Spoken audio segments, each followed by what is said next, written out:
교회 여러분 안녕하셨습니까? 오늘은 제16과 마르코복음 4장 1절에서 12절 씨 뿌리는 사람의 비유에 대해서 함께 영적인 작업을 하는 시간을 갖도록 하겠습니다. 시작 기도 바치겠습니다. 성부와 성자와 성령의 이름으로 아멘.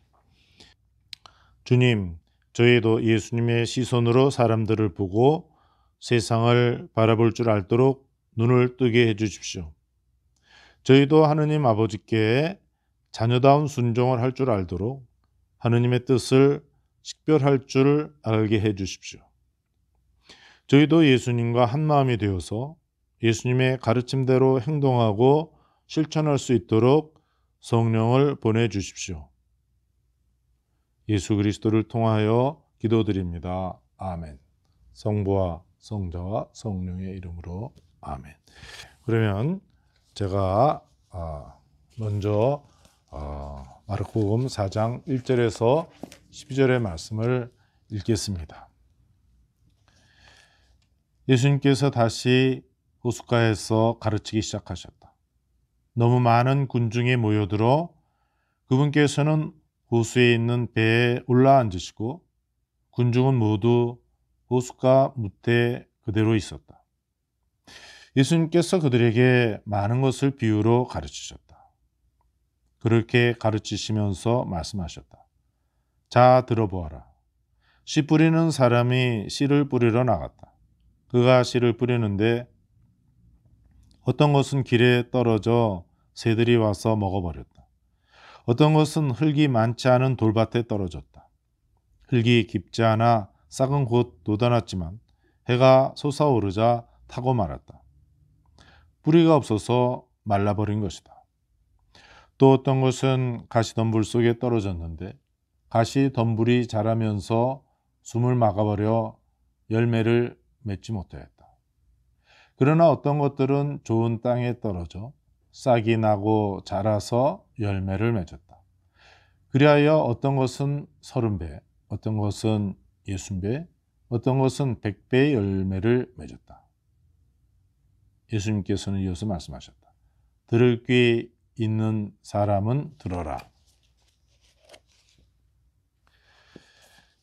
예수님께서 혼자 계실 때 그분 둘레에 있던 이들이 12 제자와 함께 와서 비유들의 뜻을 물었다.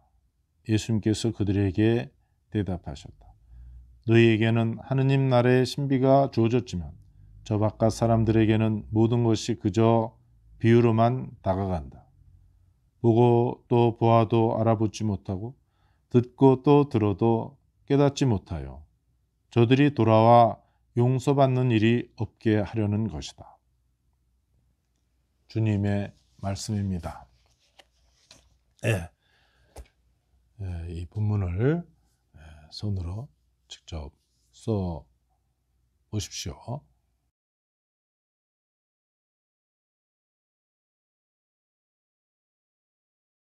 짧게 본문을 소개해 드리겠습니다. 이 비유는 4장 11절의 말씀대로 주어진 하느님 나라의 신비에 대한 것입니다. 예수님의 복음 선포 활동은 성공하는 것처럼 보였을까요? 실패하는 것처럼 보였을까요? 처음에는 많은 사람들이 예수님께 몰려들었지만 차츰 사람들이 예수님의 곁을 떠났습니다. 예수님을 환호하던 사람들이 예수님을 십자가에 못 박으라고 부르짖게 되었습니다. 예수님은 모든 일이 실패로 돌아가는 것과 같은 상황에서 하느님 아버지께서 자신 안에서 끝내 풍성한 결실을 거두시리라는 굳은 희망을 갖고 있었습니다. 이것을 이제 종말론적 희망이라고 이렇게 표현하기도 합니다.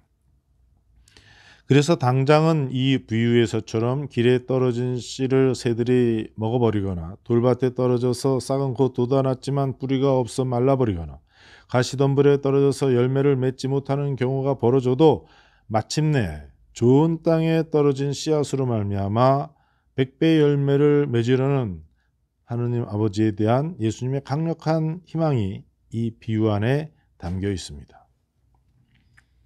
하느님께서 우리에게 신앙을 선물로 주셨습니다. 우리가 신앙생활을 하면서 신앙으로 말미암은 좋은 결과가 눈에 보이지 않는 경우가 많습니다. 그러나 하느님께서 밭과 같은 우리 안에 하느님 나라의 씨앗을 이미 뿌리셨고 좋은 결실을 거두기 위해 수고를 아끼지 않고 계십니다. 마침내 하느님께서는 우리 안에서 풍성한 결실을 거두고야 말리라는 희망을 간직하고 우리는 흔들리지 않게 신앙생활을 해 나갑니다. 이제 되새김의 시간입니다. 첫 번째로 관찰의 작업입니다. 오늘 우리가 땅을 갈고 씨를 뿌리는 것과 달리 그 당시에 이스라엘에서는 먼저 씨를 뿌리고 땅을 갈았습니다. 이렇게 농부들이 농사 짓는 것을 보면서 예수님께서는 자신의 앞날을 바라보고 있었습니다. 하느님 아버지에 대한 굳은 신앙을 갖고 있는 예수님께서는 자신의 운명에 대해 강력한 희망을 간직하고 있었습니다. 오늘 우리의 생활을 바라보면서 우리도 하느님에 대한 굳건한 신앙으로 강력한 희망을 간직하고 있습니까? 자신을 한번 돌아보십시오.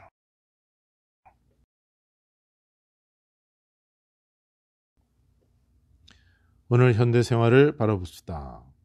무슨 특징이 있습니까? 그 안에 담긴 하느님의 신비를 한번 찾아보려고 노력해 보십시오.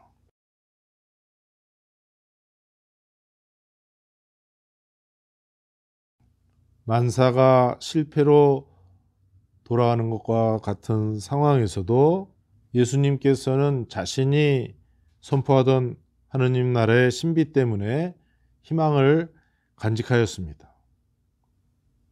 우리도 굳은 신앙을 갖고 때로는 절망적인 상황에 처하더라도 희망의 끈을 놓지 않고 살아온 나 자신을 바라보시기 바랍니다. 혹시 그렇지 않은 면이 있으면 이 질문에 따라 내 생활 하나하나를 좀 돌아보고 반성해 보십시오.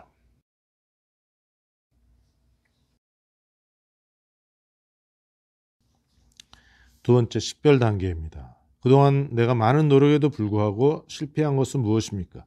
그래서 낙담한 경우를 우선 찾아보십시오.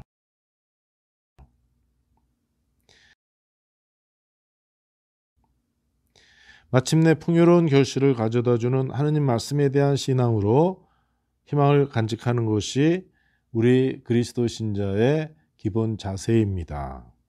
이에 따라 그동안 겪은 내 삶을 잘 되돌아보고 이 희망에 비추어서 내 삶을 식별해 보시기 바랍니다.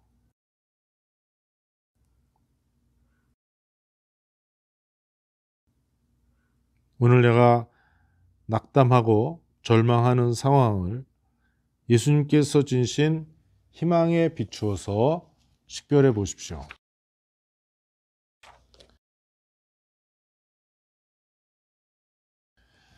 세 번째, 실천 단계입니다. 나의 구체적인 상황에서 마침내 좋은 결실을 풍성하게 맺고야 마시는 그러한 하느님에 대한 신앙을 가져야 합니다. 그래서 내 생활 속에서 구체적으로 끈질긴 희망을 갖겠다는 그런 구체적인 결심을 해보시고 그것을 기록해 보십시오.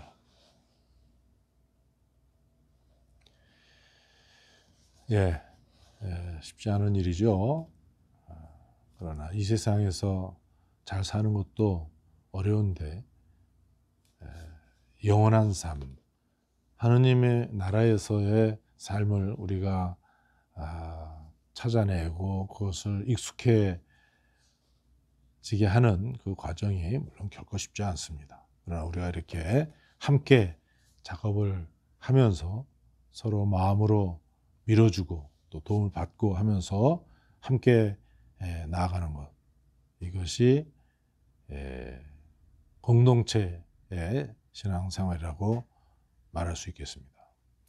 자, 잘 적어 보십시오.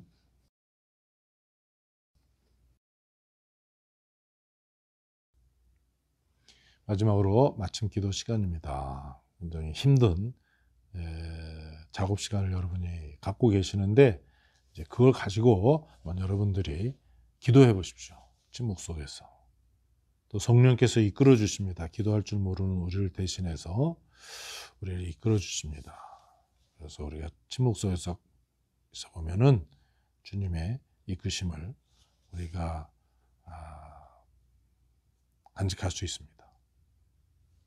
그리고 그것을 또 손으로 써보십시오.